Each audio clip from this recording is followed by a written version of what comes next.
What's up, military millionaires? I'm your host, David BRRRR. Today we have an exciting episode about using other people's money to buy a house, rehab it, rent it out, and then refinance it with Will and Veronica Pritchett.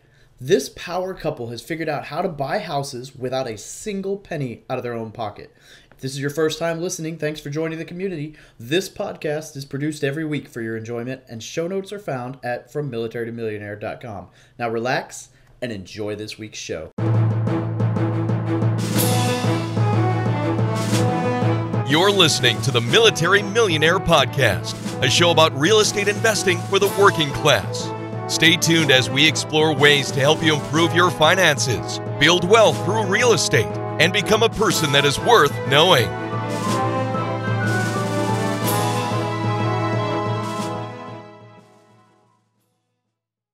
Hey, what's up, guys? It's Dave with Military Millionaire here. So I am here with Will and Veronica Pritchett. So Will and I met through the Bigger Pockets Mastermind Meetup group. So we both ordered the 90 Days of Intention Journal, and we got lumped into this cool program where they're starting mastermind groups. And Will was one of the members in there. And as we started talking, we just kind of realized that we had a connection because the military world, and he is a firefighter, and that world are very close. All the public service and service member, a very close community in a lot of ways, both cultural and job related. So we hit it off right away and realized he'd be a great person to have on the podcast. And this is his wife, Veronica, who just retired last year. She was a high school assistant principal, and they've done well enough with real estate investing that she was able to walk away from her job and do it full time. And so the two of them have built this business, and they've actually taken it to where they now have an online presence, and they're starting to help other people get involved in this. And so it's really cool to hear them talk about this. But I don't want to steal their whole story. So if you guys want to just tell us a little bit about yourself, welcome to the show.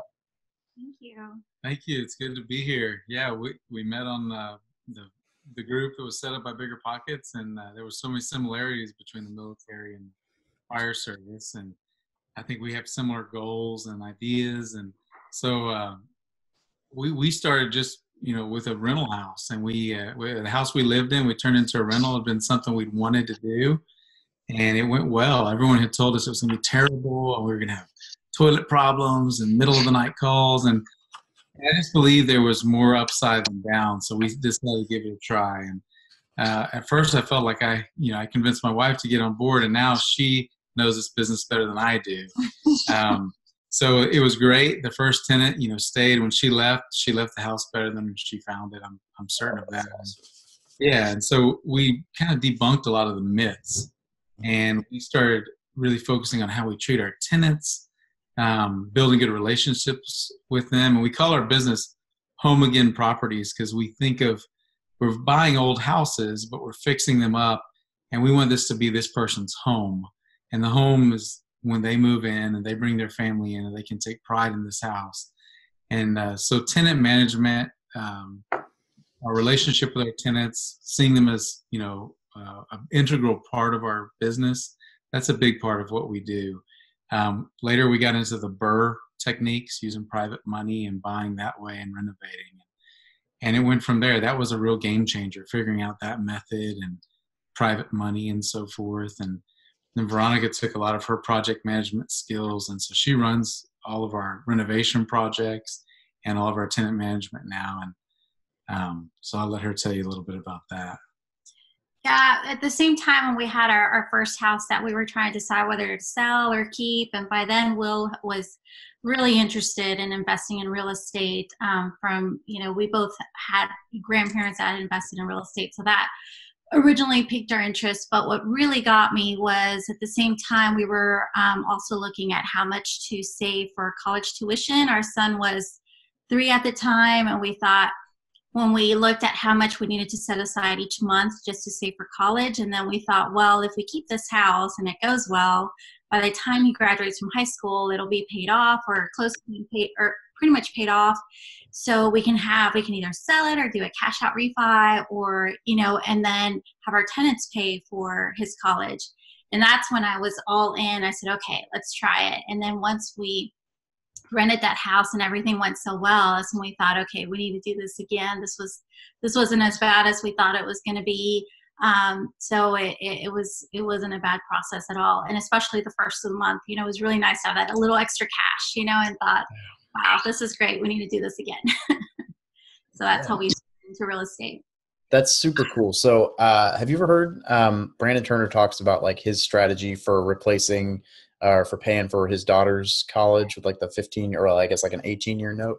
It's really cool because I'm kind of looking into that with my younger one right now, is looking at, okay, well, this might be a better way to fund college than me putting money aside because the money, inflation and all that other stuff. So yeah, that's really cool. So what are you guys, I know you kind of started this website. So what are your future goals? Like where are you going with the real estate stuff?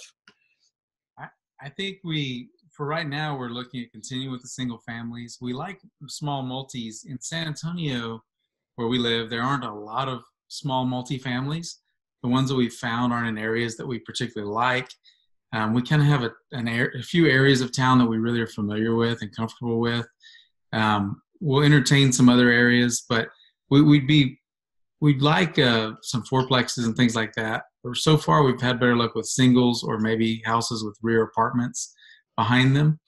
I think our immediate goals are to get up to maybe about 30 doors and then reassess and decide if we want to get into some notes or some lending or just keep doing what we're doing. This system's been working well. The economy, I think things are going to change. I don't know exactly how and how we're going to respond to that. We're not in a really volatile market. Where we live in San Antonio, we tend to see gradual inclines and gradual declines. We don't have these real cyclical types of markets. So it'll be interesting to see how that goes. I'm glad that we got in on some of these low interest rate loans when we did. Mm-hmm. We see that as part of the asset itself and continue to build this portfolio. It's been tempting to get into Airbnb or get into a lot of different things, but we realized we were kind of chasing the shiny object, and we said, we've tweaked this model. Let's keep doing what we're good at and what we're confident in, and then we'll go out once we get the foundation laid here. So I think we're looking at an immediate goal of maybe 30 doors, and then reassessing. It's been going well so far. I don't know. Would you agree with that? Yeah, we really like the single family. Like Will said, the one that cash flows the best is the one with the apartment in the back. So that really motivated us to look into the multifamily. But the more we looked into multifamily, it just didn't make sense for our model, because ultimately what we want is freedom. So it's all about lifestyle and the freedom that real estate provides. So me being able to quit my job, we were just talking, I thought, wow, really the current rentals that we have, they don't really demand a lot of work time. My work hours right now on acquiring new properties and the rehabs and growing our business, but our existing rentals really do not require much work at all. But I also think that's because of the model that we have and where we buy, the type of property that we buy. Bexar County is 42% are renters in Bexar County where we live. So it's very easy to find a tenant. But what I like about single family is that it's really easy to find a tenant.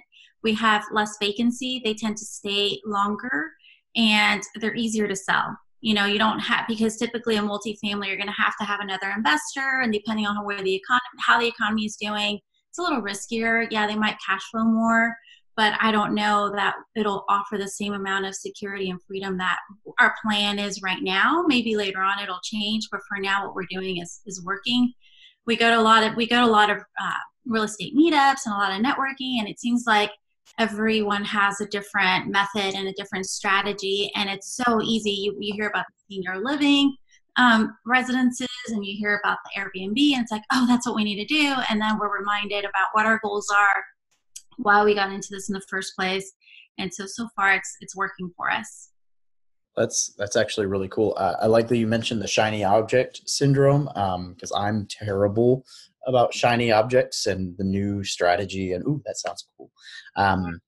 Yeah, knowing your why, and then being able to expound on that to know, okay, well, this is my why and this is how I'm going to do it, and then sticking to that, because you don't need to be sure, there could be other methods of real estate that might be a little bit more profitable. We all hear about syndication, but that takes a lot more work to get started than a single family home. And so it all goes back to what are your goals and finding, like, you guys want passive income. So I'm kind of curious to ask. So you mentioned you've done some BRRRR strategies with private lending. How have you structured that, as far as, like, what kind of, are you like bringing in a private lender and saying, hey, we're going to do this whole property and then we'll give you X dollar amount back plus this? Or I'd love to hear a little bit about that. We typically do simple interest, and for most of our lenders, we'll pay them every month. We'll pay them an interest payment, and it's a great return, and they've got great collateral. One of our lenders prefers the payment at the end of the project all at once. It's going into a self-directed IRA, and that's just simpler, fewer transactions. Yeah. We're fine either way. But the return is good, and this was a tipping point for us. And for anybody watching this, I would recommend considering, if you want to do this business, learn all that you can, talk about what you do, show a passion for it. We truly enjoy this business, and I think it shows when we talk to people that we're energetic about it, that we believe in it. And that attracted the lenders. It ultimately attracted the lenders. We were talking to people at church about what we're doing, and it took us getting out of our comfort zone a little bit. When I grew up, we didn't talk about money at the dinner table. It was bad form to do that. But we wouldn't talk about the dollars and cents of the business, but we would tell them what we were doing, and we were excited that Veronica was going to be able to stay home. And I think that energy and that excitement was infectious. And before we knew it, some of our friends said, we have some money sitting on the sidelines. We'd love to invest like this. That sounds great. And the magic of it is, once they get paid back one time, they're waiting to come back and loan again. Mm-hmm. So the only reason we even had to cultivate any other lenders is so that we could do multiple properties simultaneously. So once that first lender, it takes a little bit of, you have to fake it till you make it sometimes, but if you can speak intelligently, you've educated yourself, and sometimes it might be a friend or a family member that takes a chance, so to speak, on you the first time. But the great thing about it is it's a lot cheaper than hard money, still a good interest rate and a great return. They have collateral. And after the first few deals, I really believe they're investing in us more than they are investing in the properties. Then we have been using conventional loans up until now, and we need to have a 6-month holding period. After that 6-month hold, so that we can get a cash out based on that new appraisal, then we'll go to our conventional route and get them paid off, get their money back, and every single time they come back, hey, we're ready to do another one, find another deal. Mm-hmm. And that was a shift in mindset, mm-hmm. from going, I'm asking you for something, to I'm offering you an opportunity. Mm-hmm. And you really have to think of it that way, because that's what it is. Mm-hmm. That's cool. I'm going to write that down. The first 2 properties were the very traditional route. We didn't know any better. We were brand new, and we saved 20% down, and we went and bought the next property. We bought the property at a discount, but still with 20% down. Yeah. That was a lot. So Will was working a lot of overtime, and I was working full time. So we were working a lot, saving every penny. And we thought, gosh, this is going to take forever. So that's when we, just through reading and learning more, and we learned the BRRRR strategy, and that really was a game changer. So now we have thank goodness, we have multiple private investors and private lenders. And so we just rotate them out, now, and it's which one's going to offer. Now we can actually negotiate on the interest rate, and so we're lucky on that too. So it's been a good thing. That's super cool. And I think, so are you doing like 100% private lending? Pretty much. We started out, we didn't have the confidence, and we would say, well, yes, I'm sorry, for the short-term purchase, it's all private lending. And as far as loan to value, at first we were doing like 70%, 60%, and we'd fund the repairs just so they could see that, they had a really strong position, a low loan to value, and we had a lot of skin in the game. But as time went on, now we borrow 100% of the purchase and renovation. So that's, again, those people are trusting us. And as I tell them, for me not to repay my loan, it doesn't mean that this deal went bad. It means that we're going bankrupt. In other words, before I fail to make a payment to you, I'll be driving Uber and digging. You're going to make the payment. It's not this one deal that's going to determine it. And so we've been able to borrow 100% of the purchase and renovation. And then you refinance into a conventional. Right. So in theory, and it sounds like you're actually doing this, you're legitimately buying a house for not a penny out of pocket, Right. fixing the house up, renting the house out, getting a loan on it, cash flowing the house, and you didn't put a penny into it. Yes. That's brilliant. Well, we actually go to closing.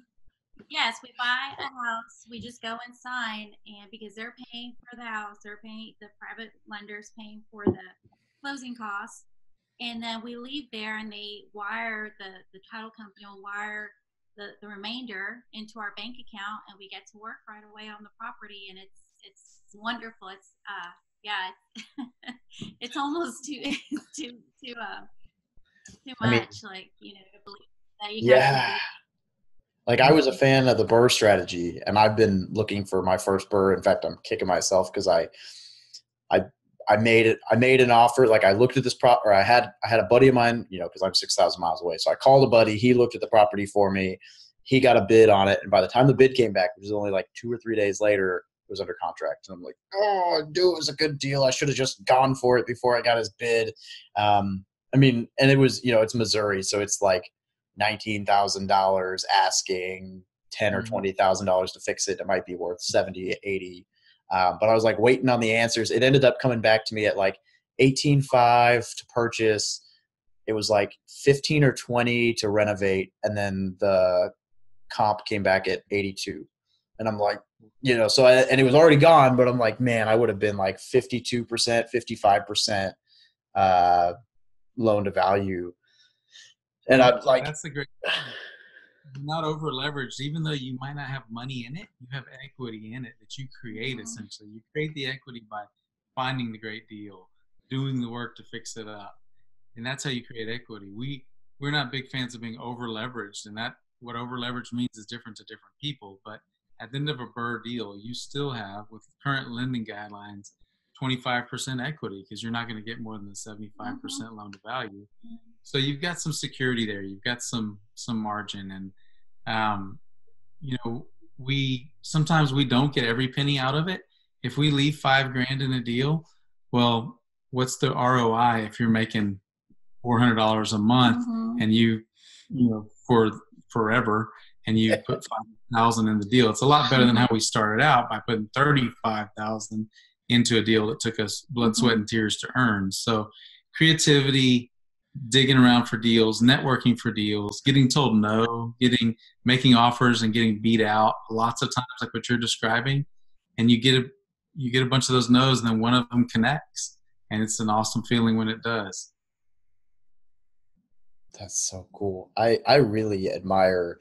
I mean, the BRRRR strategy is awesome, but like the fact that you guys are legitimately able to do this right now with not even zero down. I mean, literally like nothing out of pocket. The return on that is infinite. And here I am thinking my seller finance deals, which are, like 4% interest. I mean, they're good terms, but I'm still putting 5 or 10% down depending on the deal, which in the reality, I mean, that's not bad. I put like 5% down on a 10plex, and I have, after some maintenance and some other stuff, I've got 30% equity in it. So I mean, that was good, but that's not good compared to not putting anything in it and then still owning it. That's super cool. All right, so that's brilliant. All right, so what would if like an 18 to 20-year-old, like a younger person was to walk up to you guys and just ask you, like, you only had like a moment or two to tell them, what kind of advice would you give them, whether financial or just getting started in real estate? Because clearly you guys have got some wisdom in this area. I know you speak a lot to military members, and so I think of it as if it's a young firefighter that I know that I met that just got in the fire service, it'd be a similar question, and I that's why we do our blog and our website, is to educate people, take some of the fear out of it. A few things I would encourage them to do is to start learning about personal finances.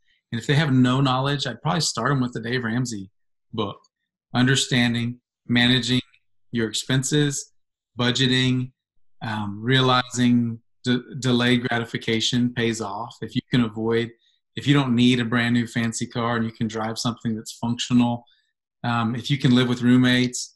One thing that I wish I had done is taken on roommates. I bought a house by myself as a single guy. I could have rented the rooms out and lived for free. I have a young friend who's 21 here in San Antonio. His name's Alex, and he is doing that. He bought a house. He has a good job, but he knows he doesn't want to do this. It's in a cube farm. He doesn't want to do this for forever. He said, I'm going to buy this house. It has a garage apartment. I'm going to live in the apartment and rent the house out. And the guy he went from paying $1,200 a month in rent to living for free and having someone else pay his mortgage. That is genius. It's so simple. And people in our lines of work can do this. They can get VA loans. They can get FHA loans. They could own a house. But I would definitely say bring on roommates. You know, as you know, you can get a 1 to 4 unit with FHA and VA lending. So you could, even if you don't want them living in your exact space, they might rent other units on the property. And that's what Alex is doing. And I think he's setting himself up for success. He got low down payment for FHA, got into this house. He's going to live for free. And in a few years, he's going to do it again. That one small thing, he's starting off miles ahead of where I started off. So that and getting the personal finances in check would be a few of the things I would start with. How about you? Yeah, I agree. The personal finances is huge. And I don't think that's, being an educator, I don't think that's taught enough or hardly at all. And so I think it's really important for a young person to understand personal finance. We were Dave Ramsey before we started investing in real estate. So we started with, zero, anything finance and zero debt. So, and then we went down all these mortgages, So, but what that plan taught us was what exactly we needed, our spending. And so I think that's really important because I don't think young people necessarily understand what it is that they need or how much things necessarily cost. So I think personal finance is really important. And then I think also is exploring what it is that they want and why they want it. I think learning that why, like we always talk about how we want to encourage our children to travel and to really learn what it is that they need, what they want out of life, because I think it's different for everyone. But I think the sooner they learn that about themselves, the sooner they will be successful, because ultimately success is different for everyone. And I think that if the sooner they can explore that and find that, the sooner off they'll be. They're better off they'll be. Yeah, I totally agree. I heard someone once say, I'm trying to think, it was on a podcast. I don't remember where I heard it, but basically say like Dave Ramsey is great to get you from like negative to zero, and then to go from like zero to at some point, a lot of people, investors and stuff, realize like good debt is okay. And that's kind of where we all seem to split from good old Dave, because he does not believe, he believes paying cash for a house, which is probably the smarter way in some regards. But then you look at liability and growth potential. And buying $100,000 house for $100,000 returns not quite as appealing as if you only paid $5,000 for it. And now you're getting pretty similar cash flow. But I think that savings gap is absolutely having a basis with no debt, not the shiny Mustang with 25% interest, or the Rolex, or the fancy Jordans. And people get so wrapped, and this is the whole like premise for my channel, is people get so wrapped around needing to increase minimum wage, needing to earn more money, and needing to do this, but they fail to realize that it's not the income that's keeping them poor. It's what they're doing, their expenses. And until you cut your expenses, and I'm guilty. I have fancy taste because I did not have a lot of fancy stuff growing up, but I've gotten a lot better at it through the years. Yes, that's huge. Well, one thing, when I started the Dave Ramsey plan on my own before I met my wife, and I had gotten rid of my fancy truck and gotten a little beater car. But when I had no debt and the money started piling up in my account, I felt so free to do what I wanted, and I would go where I wanted. And then when I met her, I knew she wasn't in it for my fancy cars. I didn't have to question her motives, but it worked out well, and it really represented freedom to me. And what we really value in our family is time together. You know, I'm gone a third of the nights, a third of my days I'm away from my family. And I'm home for 2, which is great, but a lot of the time the kids are in school. So when they are home and I'm home, I want to be present. And so that's a huge value to me. The other is travel.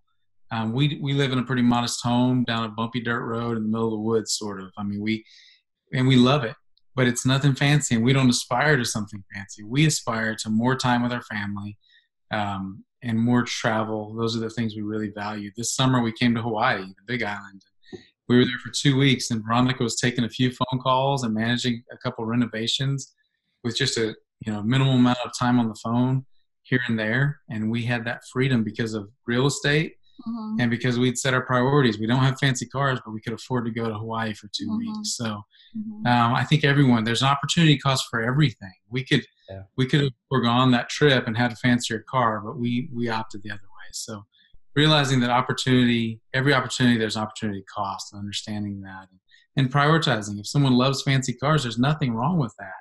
They need to pursue that. We just had to figure out what our priorities were. So I think you're exactly right in understanding what your why is and what your goals are. So a quick background story. So Will and I dated in high school, and he had this fancy Jeep with the big knobby tires, and Mr. Cool Guy. And then we went our separate ways our freshman year. You're still cool though. Our freshman year. I was saying past tense, what? Yeah, that's what I tell myself. And so our freshman year in college, we went our separate ways, and we were apart for 13 years, lived very different lives. And then 13 years later, we got back together as adults. And that's when he was all Dave Ramsey. And he warned me, and he said, for our first date, he was picking me up at my house, and he said, just want to warn you, I'm picking you up in my Dave Ramsey car. I got rid of that Jeep. I had my money in a little envelope to pay for dinner, and mine was right over there. So the envelope system's awesome. Yeah, my point is that for that 17, 18-year-old kid, I think that the reason we can have modest cars or live on a budget, we understand that that's not what we need. That didn't make us any happier. It's really, and it might be to somebody, that fancy car might be what makes them happy, but that's where I think they need to explore at a really young age and really begin exploring that, right? That comes with experience, but the sooner they can find out what their goals are and why that's their goal, the sooner they'll be able to achieve whatever it is that they want to achieve. Yeah, so I am a huge fan of the fancy cars, but I realized, and I sold my fancy car like 3 months ago, and I realized that owning the car was great, but if I owned the car, owning the car would not allow me to buy real estate, but buying real estate would eventually allow me to own another fancy car. So it's like you talk about opportunity costs, and that's exactly it. And I've heard some wealthy guys like Robert Kiyosaki, Dan Locke, some of these guys talk about how the rich buy their cars, and the idea that you accumulate this money and you say, okay, I want to go buy a car that's going to be $1,000 a month payment. Well, what if instead of doing that, I buy an apartment that's going to make $1,000 a month in income, and then I pay the car off. And once the car's paid off, I still own the asset. Right. So that's the mentality I'm hoping to. I don't own a fancy car yet. I own a Focus, but you'll appreciate that fancy car when you get it as well. You'll enjoy it. It won't be as big a struggle probably to pay for, and I don't think there's anything at all wrong with that. That's something that brings joy. Absolutely. All right, so I think we kind of touched on finances a lot. So what makes the Pritchett method of investing in real estate unique or successful? We can go back over it because it's so cool, but something other than the fact that you just buy houses for no money out of pocket, which is like everybody's dream. Is pretty cool. That's awesome. I think the things that set us apart are, there's a few. One is that we work well together. We bring totally different strengths to the table. My wife's about 5 feet tall, and she will stare down a contractor that's 350 pounds and doesn't want to finish the job, and she'll hold him to the letter of the contract that she has written out. She's really good at that. She's really great at managing projects that have a lot of things going on. Those aren't my strengths. And so I think that we complement each other, the strengths that we bring to the table, and we work well together.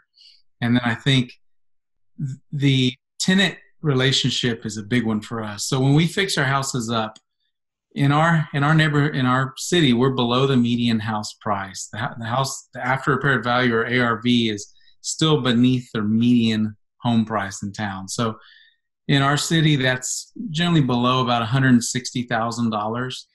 That puts us in a price range that we're comfortable with. We have found that we find really great people in this price range to be tenants. These are people with great jobs. They might be a mechanic. They might work in a cafeteria. They may have a number of jobs that are more blue collar, working class, but they're great, great people. And so we fix our houses up so they're nice and clean, they're renovated, they're fresh, and they compete well with the other houses in the neighborhood. So we can list them and get them rented, and then we can be very selective, because what we end up having is multiple people show up to our showings. We used to show our house at the person's convenience. If they could see it on Tuesday night, we went Tuesday night, and we wasted a lot of time for no shows. Then we started doing weekly showings. We advertised the house for about a week, and then we'd set up a showing. Everyone would come at one time. The houses are always nice, always nicer, I would say, than the majority of the competition. And then people have a sense of urgency, a competition for this house. They want to live here. Therefore, we would get an application or two or three, and then we get to pick the very best tenant. Once we pick the tenant, when they move in, we ask for an hour of their time so that we can go over the contract, explain the rules. And also we bring them a potted flowering plant, hang on their porch, and a $50 gift card to someplace like Target or Lowe's, Home Depot, a place that they can invest in getting themselves settled. And the idea, we start using the word home, not just house. This is your home. And they went through a lot of screening to get the house to be selected. We want to start off on a really good footing, so we give them a gift and we go over this contract in detail, so we're all on the same page. Now, that doesn't mean that we coddle them or are soft on deadlines. We're very firm on deadlines, but we start off on a really good footing, and we're really responsive to repairs. We figure when they call us for repairs, as long as they're legitimate repairs, they're trying to take care of the house that we bought and is their home. So we're responsive. We think of our tenants as our ally in this business, not our, adversary. We're on the same team. If they stay there for 20 years, it's great for them and it's great for us. So we want long-term tenants. We want people that see this as their home. One thing with our first house kind of appreciated past that price point, and everyone that rented it they were in the process of either buying their own home or building a home. This was a transition house. And people would stay for a year and treat the house fine, but we'd have a vacancy and we'd have to refill it. At this lower price point, we have found people tend to stay longer. They get rooted in the neighborhood. They can have their dogs. They can have their pets. They have a yard. One of the most rewarding things was seeing a little girl say, "We have that yard. That yard is ours." It really makes you feel good about this business when the child's never lived in a house in their life, and now they have a house. Then you see the Christmas ornaments at Christmas time in the front yard, the blow-up inflatable stuff they couldn't have in an apartment.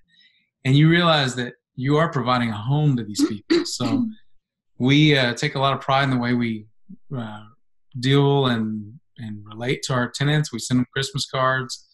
And I think most of them really like living where they live. And some of our tenants have even come back to us later after moving on saying, "Do you have something else to rent?" With the hundreds of thousands of houses in this city, the fact that they come back to us, to me, is a compliment that they liked renting from us. That's not just about that house. That's about the relationship they had with us. So I think doing that is one of the things that sets us apart.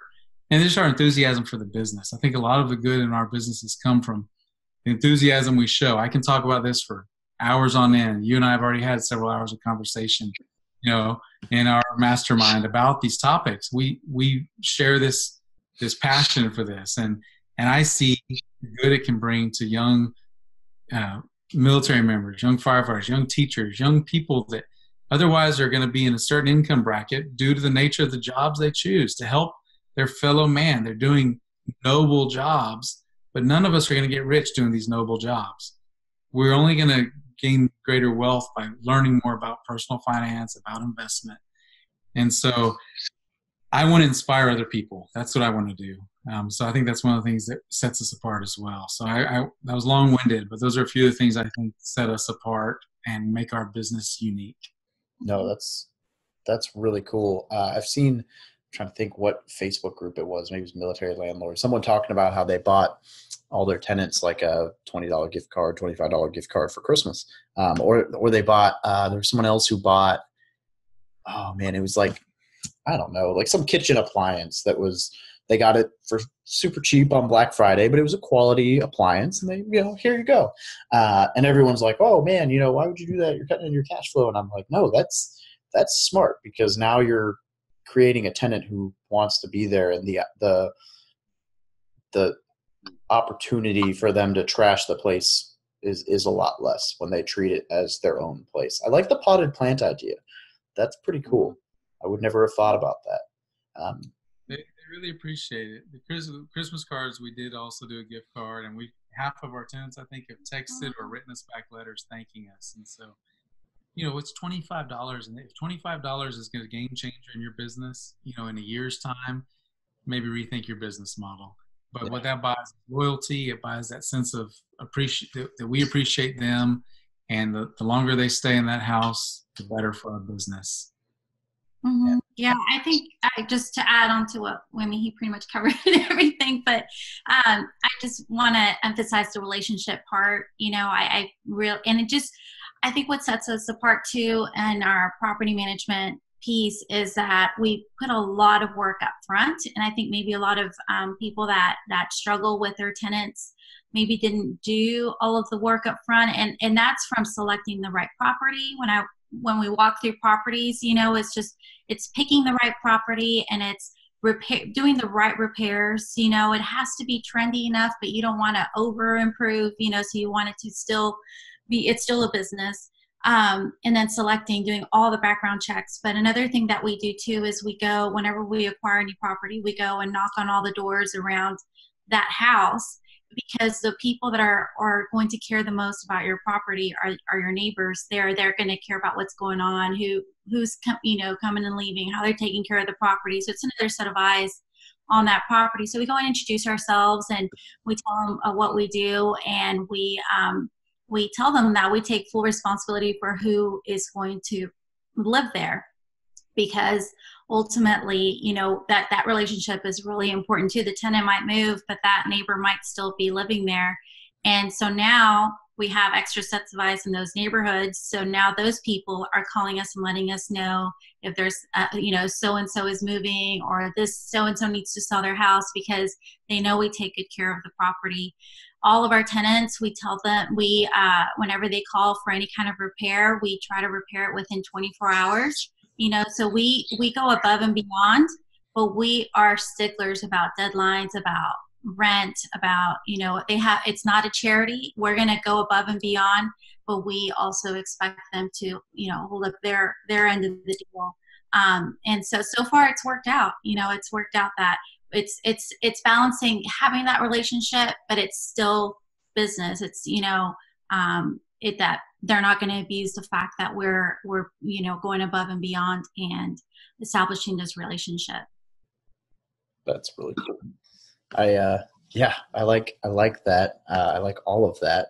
The fact that, the idea of knocking on the neighbor's doors makes so much sense, because as you mention it, whenever, like even on base, when someone moves in and moves out, I'm the nosy neighbor that's like, I wonder who that's going to be, and they're all military guys. They're all generally, there's, knock on wood, there's always the one, but for the most part, they're all great neighbors and great tenants.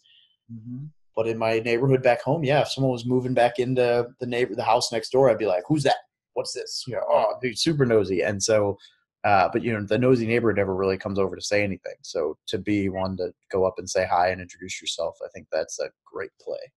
That led to probably what I would consider our best deal to date, was handing out cards around the house we were working on, and just turned into a home run deal. People across the street wanted to sell to us, and that was with the lady who they sold it.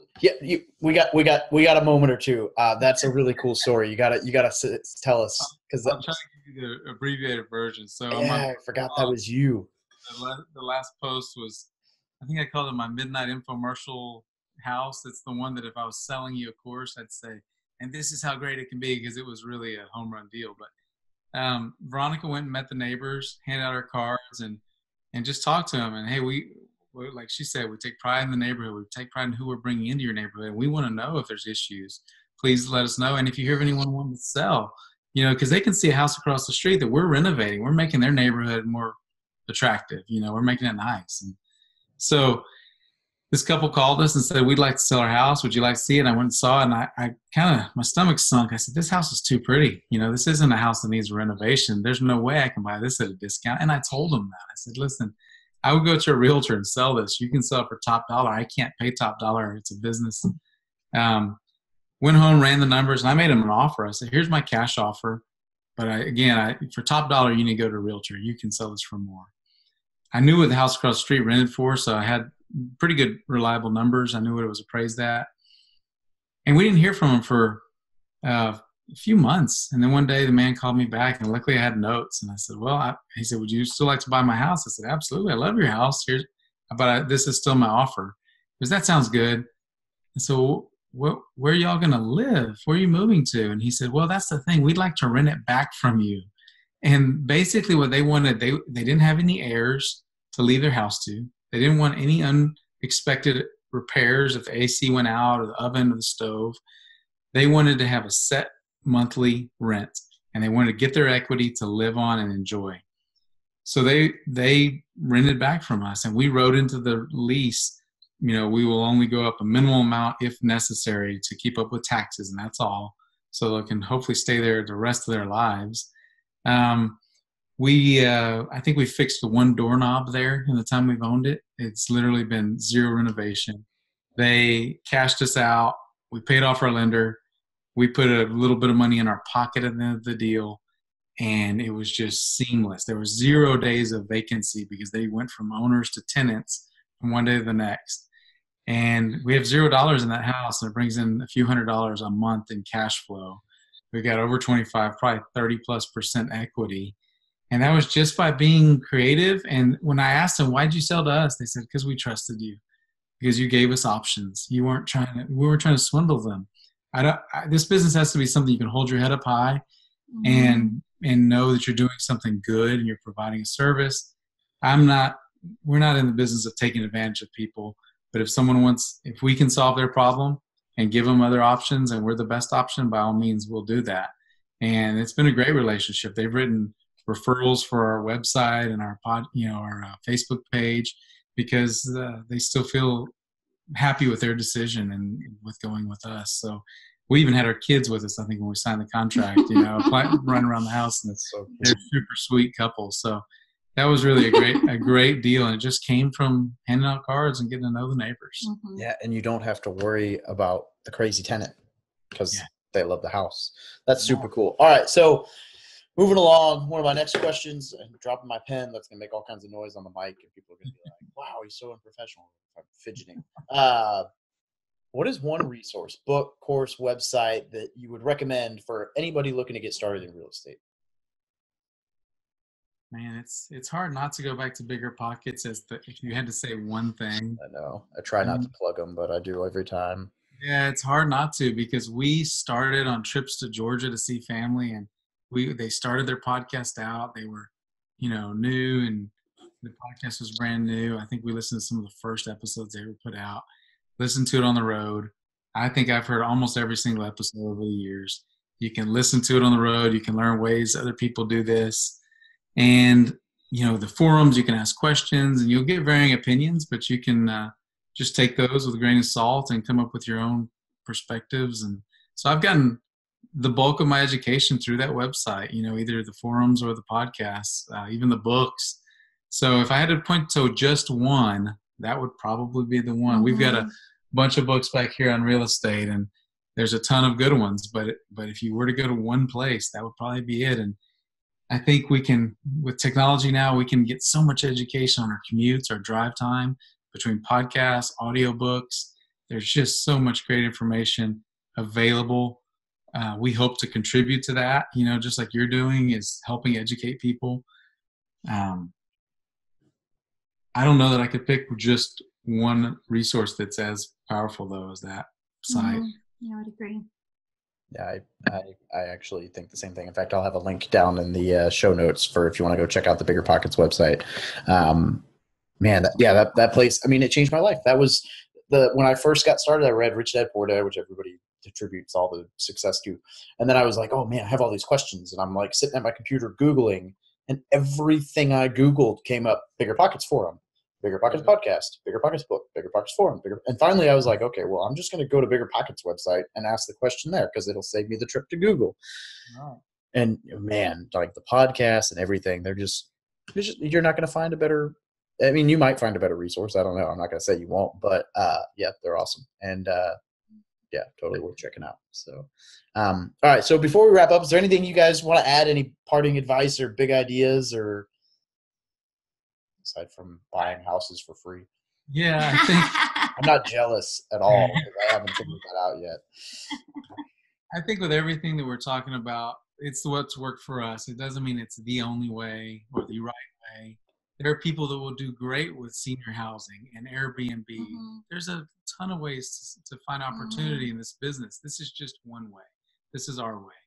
And our way right now, our way may be different in the future. But if anyone has an inclination, our biggest objective is to help people, whether it's our tenants or whether it's people watching this podcast. I had a realtor friend when I bought my first house. I asked questions about real estate, and I thought realtor meant real estate expert. Realtors are really good at buying and selling houses for other people, but they don't necessarily all understand real estate investing. Some do, but not all do. And he really strongly discouraged me, and I listened to that negative advice. I wish I had gone out and found someone who was successful in real estate investing and gotten their perspective. And that's the perspective I hope that we can give to a newbie, someone starting out or getting interested, is, listen, it is work. It's not get rich quick. It's not, but nothing we've ever done in life that was worth anything was easy. But it's very rewarding when you make it work. And so I just want to encourage people that have an interest, and it's not for everyone, but if you have an interest, if we can do it, you can do it. We're all in the same boat here. We all are in these career fields that are about helping people, helping each other, helping American citizens, helping students.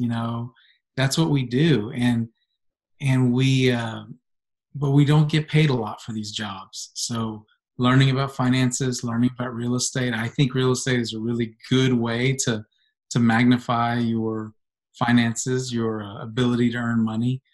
And I just want people to realize that it is doable, even on some of our meager salaries that we get. If you really pay attention, you stay focused, you don't get distracted, you can do this business. Absolutely. So I guess that would be my final wrap up personally. Yeah. I have lots of good advice, but the one that sticks out to me is Will's grandmother said it's just tuition. So when I go to a lot of these meetups, I talk to a lot of people that are just scared. Well, what if I end up losing all this money, or I don't know? And they make real estate a lot more complicated than it has to be. And so what Nana said is that instead of seeing it as a mistake or as losing money, see it as tuition. You don't think twice about paying for a course or college tuition, or, and so that gave me the confidence that go ahead and just do it. And that's how I learned. So each deal that we've made, that we've done, we've learned so much. I mean, compared to when we started with our first house, all the mistakes we've made, and maybe some money that we may have lost. I mean, we've been very fortunate, but I just see it as tuition. That's how we see it now. We hear people of paying thousands and thousands of dollars to these fancy mentors and these fancy groups. And that's fine if that's what they need for the confidence. I'm not trying to criticize that. What I'm saying is that instead of seeing it as a mistake, or instead of seeing it as a big loss, see it as tuition, learn from it, and keep going. So for people out there that are considering this, to not let that hold them back. On the flip side, it's still I also heard this, it's still real estate. So I think some people get into this because they think, oh, this is a great way to make a lot of money or to become rich one day. But at the end of the day, it's still real estate. It's still a people business. So it's you have to be okay with that. I don't know if far, I would say like it, because I really enjoy the real estate part of it. I really enjoy the property management part of it and dealing with people. But this is people's homes. And then once I got my real estate license and did traditional transactions, and it's a very emotional transaction. So that's where I think my high school assistant principal and having to deal with cheer moms and, very high emotion. I mean, you don't get more emotional than working with people's kids. So I learned that real estate is just the same. I mean, it's a very emotional transaction for a lot of people. This is where they're going to live. So I think people need to know that as well, because I think maybe people might have a very negative experience with that once they get into it, not realizing that part of it. It's not just a business. You're having to deal with people. And then, some people get around it by hiring a property manager, and that's fine. There's experts, and, we have our CPA now. Our bookkeeping was just overwhelming. So now there's experts in every different aspect of real estate, and it's finding out what it is that you want to focus on. You can hire people to deal with other parts of it, but it's just not being afraid and try. If this is something that they really want to try, is to just go for it. That's what we did, and it worked out for us. Yeah. Learning, networking, taking action.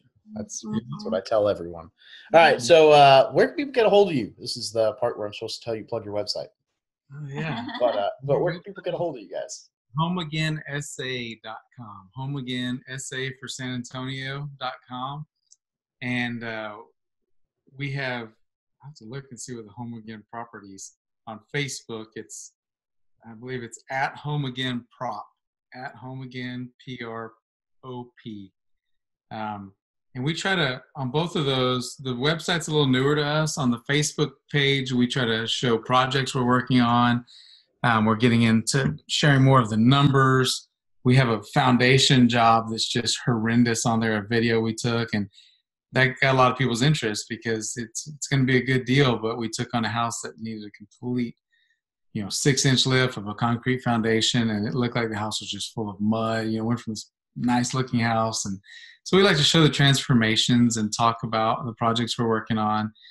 And the blog we just started, that's at the website there and under the blog tab. And, just trying to educate, and share what we've learned, maybe shorten the learning curve. I think if all these podcasts and things I listen to, the hours, hundreds of hours, and the books that we've read, the stacks of books, and if I can shorten the learning curve, if somebody says, hey, we want to do what you're doing, and I could refer them, hey, look at this website, maybe this will help you. That's our objective with the blog and everything. Help other people. We really believe if you help other people, good things happen. And good things have been happening, and so help somebody. If you know a little bit more about something, even if it's not real estate, help somebody. Good things are going to happen. And, I think that's what we're here on earth to do. And that's what we do in our business. So, that's where you can reach us. We love answering questions, instant messenger and all those different resources. Subscribe to the blog if you'd like. But we're here to help. Awesome. I'll make sure to link to your website in the show notes. Guys, I think that's probably about all the time we have, because I feel like apparently Zoom doesn't tell me what time it is, but I feel like we've talked for a while. It's been awesome having you guys on here. Veronica, it was great to meet you. Will, always a pleasure. So thank you guys for coming and hanging out. I'm definitely looking forward to posting this one, and I'm also going to totally edit out the little part where we confirmed that you do houses for no money out of pocket, and that's going to probably end up on my Instagram because I think that's awesome. So guys, thank you very, very much, and I'm going to let you guys go enjoy the rest of your evening. All right. Take care, Dave. Bye.